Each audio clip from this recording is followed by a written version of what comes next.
I was wrong. Wow, I was wrong. For those who don't know, I made a video over a week ago that explained the current situation with the console update, specifically touching on the anniversary update. Or at least, I thought I did. Turns out, this whole situation with the console anniversary update was a lot worse than I originally thought. To sum up my entire mistake, in the previous video, I stated that the console anniversary update, while fine itself, was just not handled well by Hippo Games in terms of info about its development and the longish time it took to produce. Well, as it turns out, the update was not fine. You see that? That giant list? That is a list of some of the bugs in the console update. Some. Let's take a quick look, shall we? 3, 2, 1, go! Infinite ATGs, multiplayer crashes, 4th degree burns from fire elite trails at the slightest touch, infinite falling on commencement, wrong intro music plays sometimes, bandit breaks, overloading enemies apply 2 orbs instead of 1, whack enemy spawning, elite spawning immediately, literally the game just doesn't work, and brash contraptions enter ultra instinct. It's so buggy. But thankfully, Hippo Games is working on it. Just before I was going to lose all hope about the update ever being addressed or fixed, and actually just like a couple hours before I'm making this recording, Hippo Games sent this tweet out, detailing the steps they are taking for fixing the anniversary update. According to it, they have taken the feedback from the community and are hard at work on fixing the update and getting it out on Switch. This is good. I was really starting to get worried that this whole update business was just going to be blown over until a lot later, as we didn't really get any info addressing the update until now. However, what I don't understand is why this announcement was so late. I mean, it wasn't like a month after the update, but it was over a week after the update came out, which is long enough for everyone to realize how bugged the update was and justifiably get mad at it. Coincidentally, a tweet was posted on July 6th by Hippo Games, just a day before the tweet about efforts to fix the update, looking for a community manager, which, as you guessed, will help keep the community updated on what the team is working on, support Risk of Rain 2 and Hippo Games social media platforms, and work closely with developers and partners to maintain and continually update the community calendar. So I don't know if they got a community manager in the 24-hour period before the tweet about addressing the update was sent who decided to take the obvious step to let console players know about efforts to fix a console update, or if Hippo Games just suddenly realized that action needed to be taken with the community and are looking for a community manager and getting the whole update situation under control. Either way, this is a good move to make, but again, I have to ask, why so late?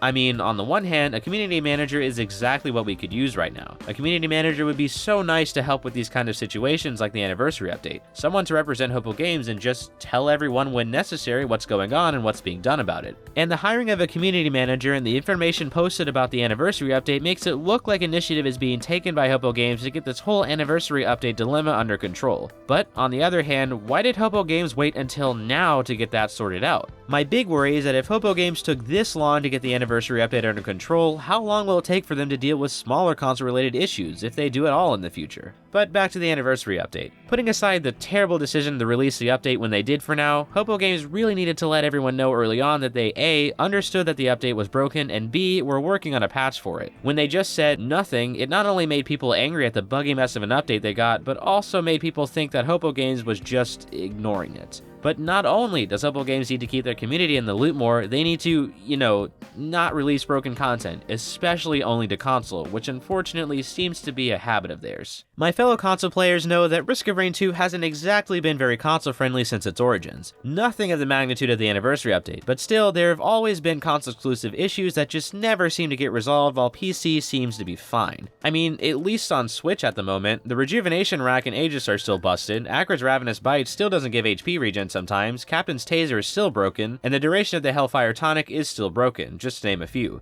These bugs have been in the game for so long that I thought the Hellfire Tonic was supposed to last 8 seconds, and disliked Captain because I thought his taser took certain conditions to proc. And these kinds of issues are not Switch exclusive either, there are problems on Xbox and PlayStation as well. All this is to say that it seems like console has not been held in as high regard as PC when it comes to polish, especially in updates. For example, while not nearly as bad as the anniversary update, the 1.0 update was kind of a small nuisance for console players for a while. The frame rate was weird, multiplayer wasn't working when the host left, and the drones were whack, just to name some of the issues. And while these issues did eventually get resolved, it did take a hot minute, and not all of them were fixed, but it still turned out pretty alright overall. But oh my gosh, did the anniversary update break Hopo Games' personal best for most busted console update. I mean bug after bug after bug, to the point where some people are calling it unplayable. This is just not good for anybody, as it's hurting Risk of Rain 2, it's hurting Hopo Games, and it's hurting us, the consumer. I think it's safe to say that some console players are gonna start quitting Risk of Rain 2, at least until it gets fixed on console, and those people are bound to tell their friends not to even try the game on console based on their experience. Same thing goes for console players who don't quit. They are probably not going to recommend the game to their friends on console in the state it is in right now. That's lost sales for Hopo Games, which of course is bad, and that's some people that won't be able to enjoy the beautiful creation that is Risk of Rain 2, which of course is also bad. This move by Hopo Games just makes no sense. Why was this update cleared to launch? I take back what I said in my previous video about the long wait time on the update. If it takes twice as long for Play Everywhere and the team at Gearbox to make a polished console update, so be it. The update in the state it's in right now is just not really acceptable. Like, it's playable technically, but it just really should not have been let into the market in the state it's in. And why did Hopo Games wait for over a week after the update was released to address the problem? What should have happened, assuming there was nothing to be done to fix the update in the time it was set to release, is that Hopo Games should have kept us console players way more in the loop earlier on as to what was going on, and delay the update and tell us why, specifically about the bugs. I mean, I don't want to sound mean, but it would take literally anyone, like less than an hour of playtesting, to realize that the anniversary update was busted. So Hopo Games had to have known that it was busted. So delay it and explain why. We, the community, will understand. We don't want a broken update, and while yes, it may be a little annoying that the update is delayed, it's better than getting a broken update. And if Hopo Games was somehow on the fence about releasing the update in its broken state, ask the community. I can be 99% sure that the community would give a resounding yes to delaying the update to make it playable. There is no time restraint within reason. If an update needs to be delayed, delay it. You're the boss, Hopo Games, and that's what we, the community, would have wanted. And if Hopo Games really didn't know what the community wanted, then ask. I mean, don't delay updates by like months, but I think that I can say that we, the community, are okay with some slight delays for polishing. And again, if you're on the fence, Hopo Games, then just ask the community. If the console anniversary update is a continued trend in any way, things are going to start looking really not good for Hopo Games, even more so than right now, as this kind of stuff is just really not acceptable, and is going to hurt sales and reception. Hopefully, Hopo Games can learn from this and not repeat their mistakes by getting way more in touch with the community and potentially rethinking their porting strategies. I don't mean they have to just drop Play Everywhere or their team at Gearbox altogether or anything, but they do need to think about changing some stuff up, whether that be time spent on updates or the team working on them, so as to not have buggy messes. And they need to engage with their community more. As much as they can, the more, the better.